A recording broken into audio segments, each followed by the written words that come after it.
परमात्मा के रूप में काल गया, करुणामय के रूप में, और कहा है इंद्रमती कहाँ है बेटा। अब इंद्रमती ने देखा गुरुजी आगे, लेकिन वो बात उसके हृदय में गड़ रही थी। गुरुजी ने ये भी बात कही थी, तो उन्होंने प्रथम मंत्र सिमरण कर दिया।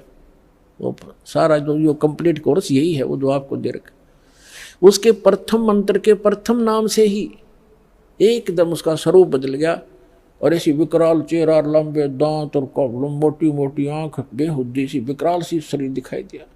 तब उस काल ने देखा कि तेरा तो इसने आवरण उतार दिया। न बोला अब तब बचगी तू, तेरे पास मंत्र जबरदस्त है, तुझे फिर देखूंगा। अब रानी का जान बची लाखों पाए, और गुरु जी के 100 शुक्र मनाए। अपने नौकरों को बताती है काल आया था, आज मेरी मृत्यु होनी थी, मैंने जो गुरुजी बनाए हैं मेरी उम्र बढ़ा दी। अब ना तो राजा को बताई, उसके दरबार में जाके राजा ने बोला तू पड़ी रह, काल आ जाता तेने छोड़ जाता, ये तुमने ऐसे कहती रहती हो, कोई कुछ कह दे उसकी बातों में आ जाती हो। तो उसके साची भी तेरी बेचारी के साथ, वो राजा की के माने वो आगी वापस, शुक्र मनाया रख, आगी तो तेरी टलगी मृत्यु, छाटते आके लेट गई है भगवान, हे परमात्मा दया करिए, आपने इसी गुरु मिला ऐसा मंत्र दिया और मेरा जीवन रक्षा होगी। अब वह लेट गई बेड पे कति खुशी बना के, इतने में काल सर्प बन के आ गया।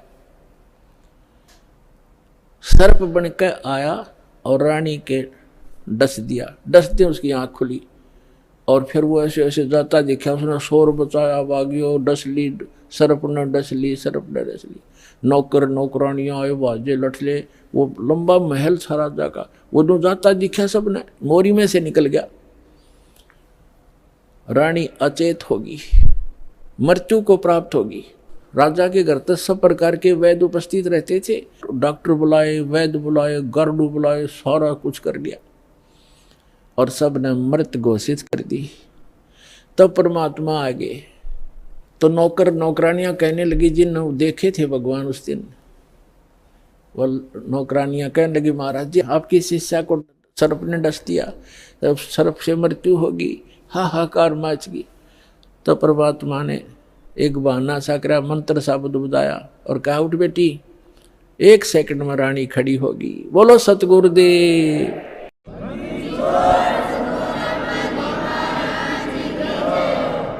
धन धन सतगुरु सत कबीर, भगत की पीड़ मिटाने वाले। धन धन सत कबीर, भगत की पीड़ मिटाने वाले, भक्त की पीड़ मिटाने वाले, भक्त की वाले। धन धन सतगुरु सत कबीर, भक्त की रहे नल नील यतन कर हार, तब सतगुरु से करी पुकार। रहे नल नील यतन कर हार, तब सतगुरु से करी पुकार। जा सतरे खालखी अपार, सिंधु पे सिलात रहने वाले। जा सतरे खालखी अपार, सिंधु पे सिलात रहने वाले। धन धन सतगुरु सत कबीर, भक्त की पीड़ मिटाने वाले, भक्त की पीड़ मिटाने वाले, भक्त की। धन धन सतगुरु सत कबीर, भक्त की। डसी सर्प ने जब जा पुकारी, इंद्रमती अकुलाए। डसी सर्प ने जब जा पुकारी, इंद्रमती अकुलाए। आपने तुरंत करी सहाय बेरूली, मंत्र सुनाने वाले। आपने तुरंत करी सहाय बेरूली, मंत्र सुनाने वाले, धन धन सतगुरु सत कबीर। भक्त की पीड़ मिटाने वाले, भक्त की पीर मिटाने वाले, धन धन सतगुरु सत कबीर। भक्त की दामोदर सेठ के होठ अकाज, अर्ज करी डूबता देख जहाज। दामोदर सेठ के होठ अकाज, अर्ज करी डूबता देख जहाज। लाज मेरी रखियो गरीब नवाज, समुद्र से पार लंघाने वाले। लाज मेरी रखियो गरीब नवाज, समुद्र से पार लंघाने वाले। धन धन सतगुरु सत कबीर। भक्त की पीड़ मिटाने वाले, भक्त की पीर मिटाने वाले, धन धन सतगुरु सत कबीर। कह कर जोर दीन धर्मदास, दरस दे पूर्ण करियो आस। कह कर जोड़ दीन धर्मदास, दरस दे पूर्ण करियो आस। मेटियो जन्म मरण की तरास, वो सत्य पद प्राप्त कराने वाली। मेटियो जन्म मरण की तरास, वो सत्य पद प्राप्त कराने वाले। धन धन सतगुरु सत कबीर। भक्त की पीड़ मिटाने वाले, भक्त की पीड़ मिटाने वाले, भक्त की पीड़ मिटाने वाले। धन धन सतगुरु सत कबीर। भक्त की पीड़ मिटाने वाले, भक्त की पीड़ मिटाने वाले, धन धन सतगुरु कबीर। भक्त की कह कर जोड़ दीन धर्मदास, दरस दे पूर्ण करियो आस। कह कर जोड़ दीन धर्मदास, दरस दे पूर्ण करियो आस। मेटियो हो जन्म मरण की तरास, सत्य पद प्राप्त कराने वाले। धन धन सतगुरु सत कबीर। भक्त की पीड़ मिटाने वाले। डसी सर्प ने जब जाए पुकारी, इंद्रमती अकुलाए। आपने तुरंत करी सहाय, बिरहुली मंत्र सुनाने वाले। परमात्मा ने लीला की। रानी ने पूछा, महाराज ये कौन सा मंत्र था? परमात्मा ने कहा, बेटा बिरहुली मंत्र है। बिरहुली मंत्र क्या? कि राम नाम जप बिरहुली, गुरु की शरण में रह बिरहुली। वो तो एक बहाना बनाया था कि इस बालक को बढ़ा दूं, लेकिन वो तो समझ सकती है मंत्र की क्या आवश्यकता उसको। अब रानी की खुशी का ठिकाना नहीं रहा और राजा का भी दचगी, गारडू भी फेल, वैद्य भी फेल। इतना जरूर मान लिया संत ठीक है, लेकिन राजा की बुद्धि 7वें आसमान पर होती है।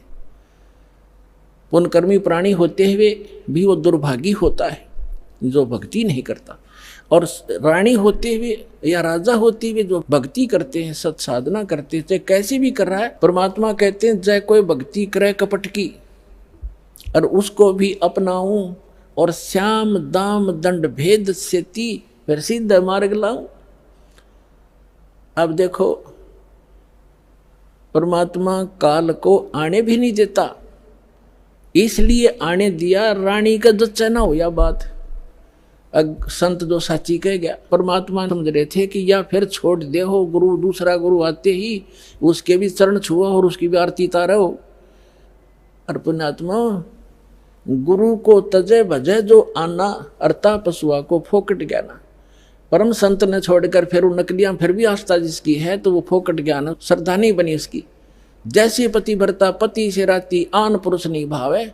और बस है पीहर में सुरत प्रीतम में ऐसे ध्यान लगा। क्योंकि पहले तो आपके पास कोई पैमाना ही नहीं था मापन का, जांच करने का कोई ऐसा वस्तु नहीं थी, विकल्प नहीं था।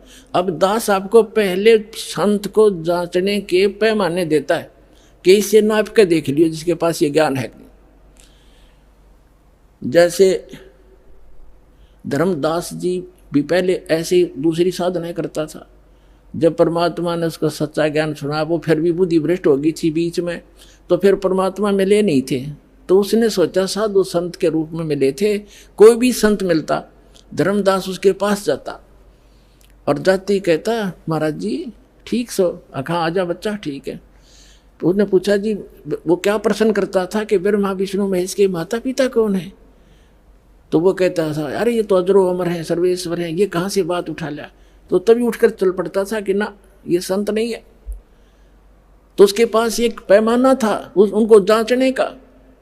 और जब उसने परमात्मा मिले दोबारा, फिर वो तो पूरा काम उनका होना ही था।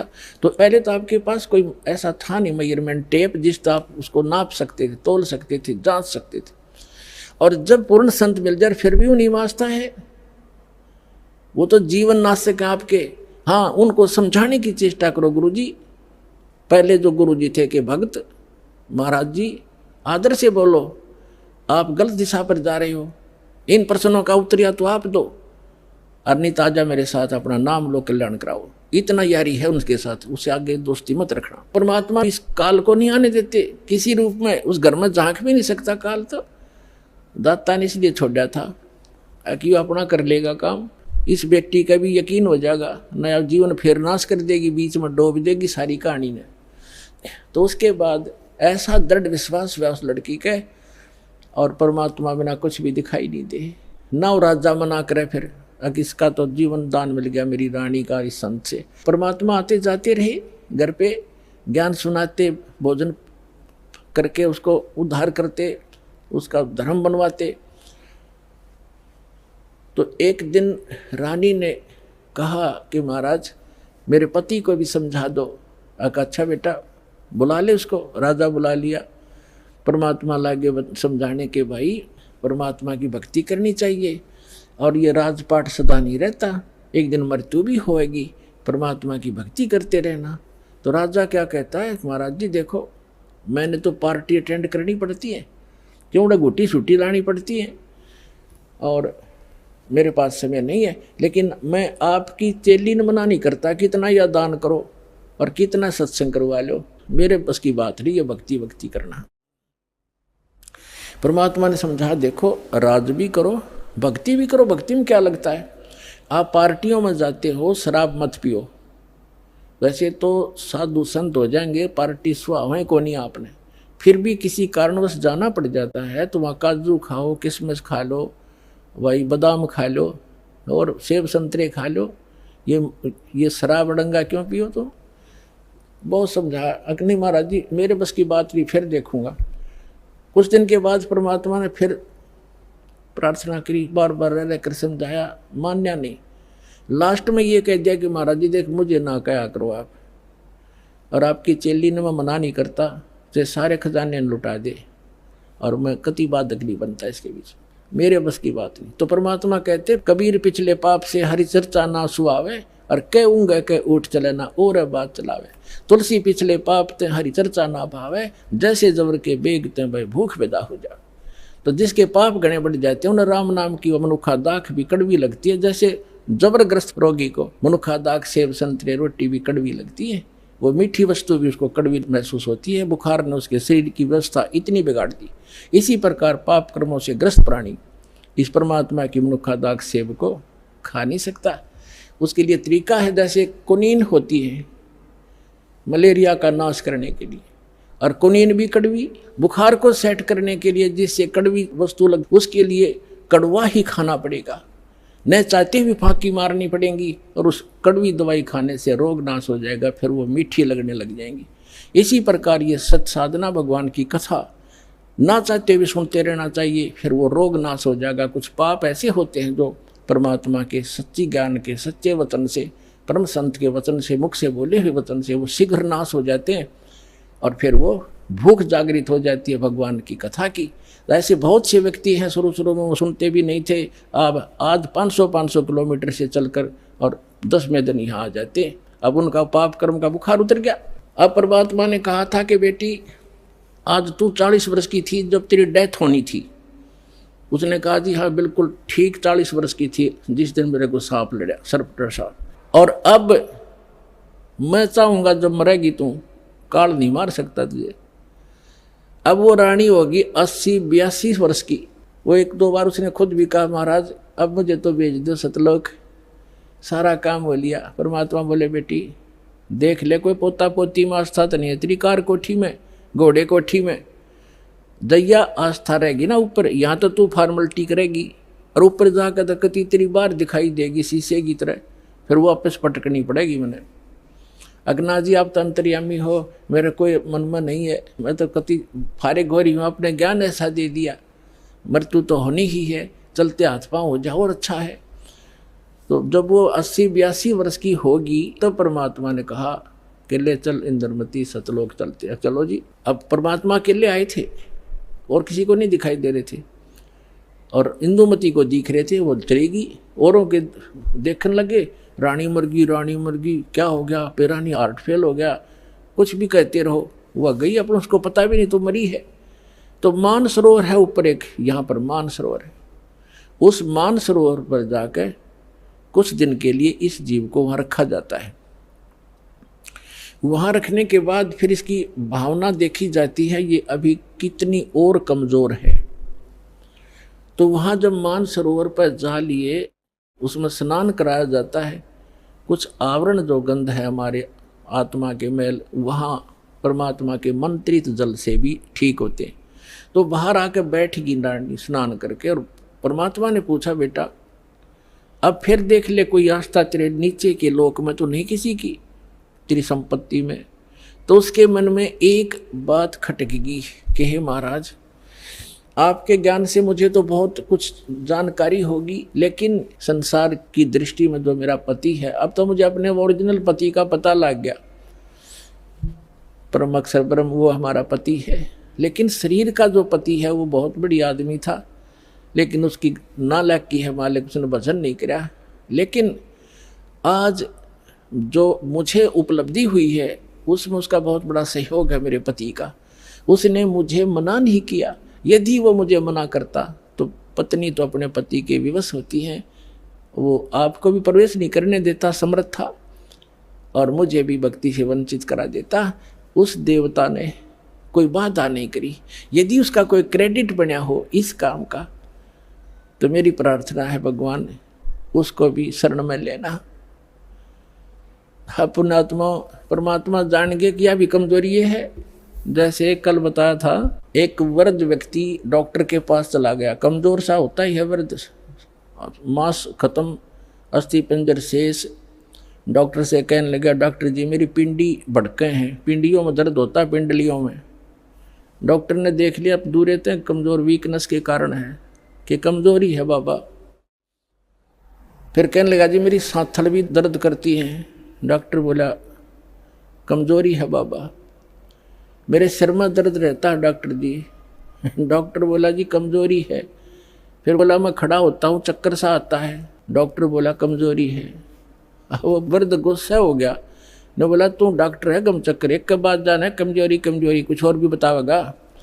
तो डॉक्टर बोला यह भी कमजोरी है, क्योंकि कमजोर आदमी ने गुस्सा आया करे, ये भी ड्यू टू कमजोरी है, वीकनेस है।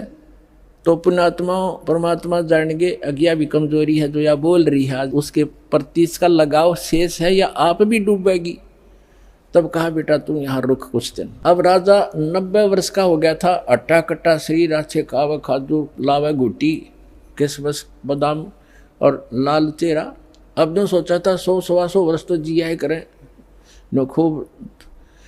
अब राजा आया, चौक में आया बाहर से घूम के, 90 वर्ष की उम्र होगी थी, और आते ही नीचे उतरा घोड़े से, नौकर आसपास खड़े, अंगरक्षक साथ से बाहर से आए थे, और पलंग तक भी नहीं पहुंचा, गद गिरा और टट्टी पेशाब निकल गई, यम के दूत खड़े दिखाई दे, जबान बंद होगी, उसका टाइम आ गया, सेकंड भी नहीं दे, एक सांस भी नहीं दे काल तो, और खींच खींच कर सांस लग गया, टट्टी पेशाब निकल गई, नू आँखें फट गई।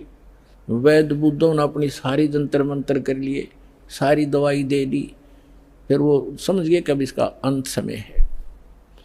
तब परमात्मा ने कहा कि देख बेटी उस अफलातून की क्या हालत हो रही है, देखो यम के दूत खड़े चारों तरफ और उसको कैसे डरा रहे हैं, उसकी जुबान बंद कर रखी है उन्होंने, अब ये बोल नहीं पा रहा, और धरती तोलता फिरे था, कहे कि नहीं मानने था। तो रानी बोली देख लो जी मैं क्या बताऊँ आपने, उसने मेरी मदद बहुत कर रखी है। परमात्मा समझ गए कहाँ या के कहना चाहो है, तो कहने लगा बेटी मैं जाता हूँ। तो परमात्मा आकर प्रकट हो गए वहाँ उनके चौक में। कबीर साहब के आते ही यम के दूत नो गए, एकदम गायब हो गए, राजा होश में आ गया, और उसने सामने परमात्मा खड़े दिखाई दिए, चरणों में पड़ गए, और वो यम के दूत आकाश में दिखे, वो नो देखकर कभी भगवान की तरफ देखे। परमात्मा बोले भाई आज तेरा एंड आ गया था चंद्र विजय, तेरा सांस शेष नहीं था। ने बोला जी सही बात है। तो परमात्मा बोले अब क्या चाहिए तुझे, अगर जी मैंने भक्ति दे दो, भक्ति दे दो, भक्ति करूँगा। तो अपने आत्मा अब आँख खुल आदमी की जब पक्की यकीन हो जाए कहाँ टिकट कटेगी, तब भगवान दिखाई देता है। कहते हैं दुख में सुमन सब करे, सुख में करे ना कोई, और जय सुख में सुमन कर ले दुख क्यों होए। तो परमात्मा बोले 2 साल दूंगा तेरे को, और 2 वर्ष में जो भक्ति कर लेगा तो ठीक से, ना तो फिर तेरी बिरान मिट्टी हो जाएगी। देकर बच्चों ने राजपाठ और बैठ गया माला लेके। 2 साल के अंदर सारी कसर काट ली। कहते हैं जीवन तो थोड़ा ही बला जब सत सुमरण हो, और लाख वर्ष का जीवन लिख रहनी को। तो इस प्रकार उन दोनों प्राणियों का मोक्ष किया उस कबीर भगवान ने। बोलो सतगुरुदेव की।